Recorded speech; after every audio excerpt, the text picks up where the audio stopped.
Assistant Director Harold Cooper. Do you have an appointment? I do not.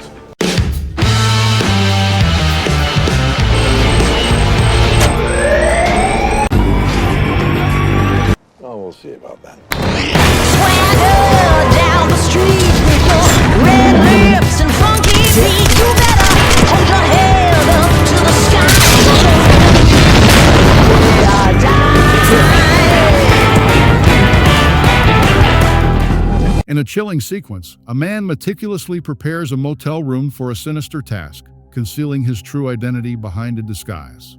Meanwhile, Elizabeth Keene takes matters into her own hands, delving into classified evidence linked to her husband, Tom Keene. Despite warnings, her determination leads her deeper into a web of deception. Red tells Liz that Lorca has contacted him requesting a new identity for later that day. Liz tells Red that she is sure that Lorca will be convicted. Red tells her he isn't so sure. He tells her normally he would have turned him away, but her involvement in arresting Lorca and the fact Lorca intends on leaving town might be a danger to Liz and requires his attentions. As events unfold, Liz's involvement in a high-stakes trial draws suspicion, prompting surveillance from her colleagues. Amidst these tensions, Reddington becomes embroiled in a deadly game orchestrated by a notorious assassin, Wujing, whose actions threaten Liz's safety. In court, just as the star eyewitness is about to identify Lorca, a juror has a seizure and collapses. The trial is suspended, courtroom cleared, and the witness is escorted away by Liz, who then turns him over to what she believes to be U.S. Marshals. The Marshals prove to be fake, kill the witness, and make their escape before Liz and Ressler can stop them. The witness's body is delivered to the motel room first seen at the start of the episode, where the now near-nude man, revealing what appeared to be multiple burns all over his body. He puts the lifeless body in the bath, photographs it, and begins to pour a mixture of chemicals over the body. The FBI traced the van used to transport the witness to the motel room, but it has been cleaned of evidence apart from a single dog hair. Liz calls Red, who is selling arms in Haiti, and accuses him of complicity in the death of the witness. When Liz mentions hundreds of victims, Red's interest is piqued. He tells Liz to check the bathtub drain. She runs her finger around the rim and sniffs the residue. She tells him it smells of chemicals. He says she will need a plumber. Setting off a chain of events return Washington, Red tells the FBI about the Stewmaker, a body disposal expert who uses chemicals to dispose of bodies.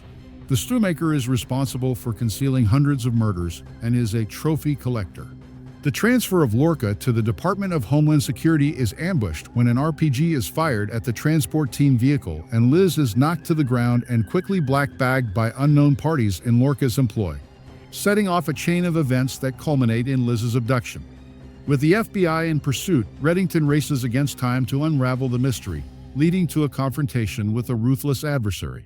Liz's kidnap and Lorca's escape spur the FBI into action, and Red is given permission to contact Lorca and provide him with a new identity. Ressler insists on accompanying Red to the meeting. Red tries to dissuade him from coming, but Ressler insists. At the meeting, Red tells Lorca that Ressler is an FBI agent, but Ressler says that he is the person that provided Red with a new identity for Lorca. Red confirms this information, providing Ressler with a reason for being there. He tells Lorca Ressler is crooked as a Corsican highway. Red has documents and all Lorca needs to be transported and established by meeting the relevant people to start business in his new life. But with a caveat, he cannot travel for a day. Lorca demands to leave immediately, which Red tells him is impossible. He will not help Lorca because he has kidnapped an FBI agent and is too hot. They converse over Lorca taking things personally, and Lorca accuses Red of the same and wanting the Stewmaker's identity. Red refuses to hand over the identity until Lorca reveals who the Stewmaker is, implying that this is Ressler's fee. He tells Lorca he is correct. He wants the Stewmaker, and Ressler saving Liz will help him to solidify his role in the FBI. This is all pretense, of course, as they are merely covering their intentions. Lorca, faced with not getting the new identity and being trapped without Red's help unless he agrees, acquiesces. And although he doesn't know the Stewmaker's identity, he does have contact information. In a heart-pounding climax, Reddington's moral ambiguity is laid bare as he confronts the perpetrator, ultimately saving Liz's life at a grave cost. As the dust settles, Liz grapples with the harsh realities of her world, confronting the darkness within herself and those around her.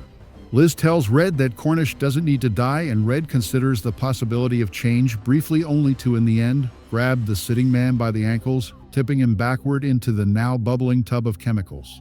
Cornish submerges into the red liquid with a splash to which Liz is instantly horrified. The FBI arrive and release Liz and secure the scene. While the FBI are tending to Liz, Red finds an album of Cornish's victims from which he removes a single picture.